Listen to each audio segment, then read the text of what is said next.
नमस्कार, मैं योगेंद्र शर्मा आपका स्वागत करता हूं और आपसे निवेदन है कि आप इस वीडियो को आखिर तक देखें और अगर यह आपको अच्छा लगे तो इसे लाइक करें, व चैनल को सब्सक्राइब और शेयर करें। चलिए विषय पर चलते हैं। दोस्तों, आज के एपिसोड में हम वास्तु शास्त्र के अनुसार घर में कौन से पौधे और किस दिशा में लगाने चाहिए के नियमों के बारे में जानेंगे। गलत दिशा व गलत वास्तु नियमों के अनुसार लगा हुआ पौधा घर में मुश्किलें और अशुभता उत्पन्न करते हैं।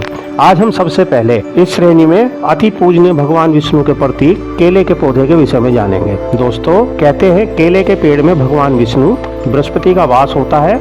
इस पेड़ को घर में लगाने से शुभता में वृद्धि होती है। यहाँ आपको यह जरूर मालूम होना चाहिए कि हर पेड़ पौधे को वास्तु में किसी न किसी दिशा का स्वामित्व प्राप्त है या उसे कारक के अनुसार कोई ना कोई दिशा मिली हुई है।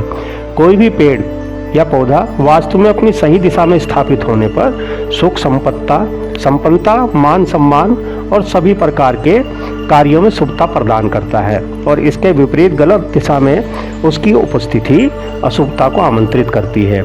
इसलिए केले का वृक्ष कभी भी वास्तु में पूरब, दक्षिण यानी कि आग्नेय कोण में ना लगाएं, ना ही इसे पश्चिम दक्षिण दिशा में ही लगाएं। आग्नेय कोण के स्वामी दानव गुरु शुक्राचार्य हैं और केले के पेड़ विष्णु जी के प्रतीक और इसके देवता जो है गुरुदेव हैं। गुरुदेव देवताओं के गुरु हैं और एक दानव गुरु हैं। दोनों में विरोधाभास है, इसलिए इन्हें साउथ ईस्ट कॉर्नर में ना लगाएं। पश्चिम में शनिदेव का स्थान है, इसलिए केले के पेड़ को यहाँ पर भी नहीं लगाना चाहिए। दोस्तों, केले के पेड़ को घर के मुख्य द्वार के सामने भी नहीं लगाना चाहिए। यह यहाँ पर सकारात्मक ऊर्जा के प्रवेश को में बाधक बनते हैं। साथ ही इसके आसपास कोई भी कांटे वाले पेड़ पौधे लगाने से बचना चाहिए और कांटे वाले पौधे अशुभता उत्पन्न कर संबंधों में खटास और उठापटक उत्पन्न करते हैं। केले के वृक्ष के आसपास गंदगी न होने दे, इसमें गंदा पानी न डाले। इस पेड़ को आप घर में लगाना चाहते हैं तो इसकी देखभाल और व्यवस्था अति उत्तम होनी चाहिए। जैसे इनकी रोज सेवा कर आप शुभ परिणाम प्राप्त कर सकते हैं। दोस्तों, यह तो हुई जनरल बातें। अब जानते हैं कि वास्तु अनुसार केले के पेड़ को लगाने की वास्तव में कौन सी उत्तम दिशा है। दोस्तों, केले के वृक्ष में विष्णु जी का वास है या कहिए पेड़ गुरुदेव का कारक है। साथ ही जहाँ पर गुरुदेव होंगे माता लक्ष्मी भी उनके साथ होगी। इन दोनों की कृपा दृष्टि के लिए इन्हें हमें अपने घर की उत्तर पूर्व दिशा यानी ईशान कोण में स्थान देना चाहिए।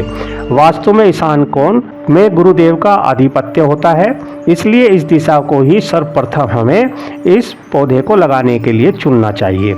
अगर घर में यह व्यवस्था ना बन पा रही हो तो दूसरे नंबर पे हमें उत्तर दिशा और यह भी उपलब्ध ना हो तो हमें पूरब दिशा का चयन करना चाहिए। साथ ही इस केले के पेड़ को ईशान कोण में जमीन या गमले में स्थापित कर इसकी रोज सेवा करनी चाहिए। इन्हें रोज ही दीपक दिखाना चाहिए। साफ सफाई व इनकी शुभता का ख्याल रखना चाहिए। अपने घर में शुभता को प्राप्त करना चाहिए। जहाँ पर यह गुरुदेव रूपेण केले का वृक्ष होता है वहाँ पर सुख शांति संपन्नता में वृद्धि स्वाभाविक है। यहाँ पर यह बात भी ध्यान रखनी आवश्यक है कि केले और तुलसी दोनों पौधे साथ आसपास ही रखने चाहिए और इनकी रोज सेवा करनी चाहिए। केले का वृक्ष गुरुदेव विष्णु जी और तुलसी माता लक्ष्मी का रूप है। केले के पेड़ का महत्व वास्तु के साथ ज्योतिष में भी बराबर है। कुंडली में विष्णु जी की मजबूती के लिए प्रत्येक गुरुवार को केले को जल व हल्दी तिलक करना विशेष कृपा प्रदान करता है। बृहस्पति की मजबूती धन, मान, विवाह, सुख आदि में शुभता प्रदान करने वाली होती है। दोस्तों, इसलिए आप जब भी अपने घर में केले के वृक्ष को लगाएं तो इन बातों का अवश्य ध्यान रखें और उनकी लगाने की दिशा को खास तौर से ध्यान रखें और साफ सफाई की व्यवस्था बनाकर उनकी उचित देखभाल करें तो आपको शुभ फल प्राप्त होंगे। धन्यवाद।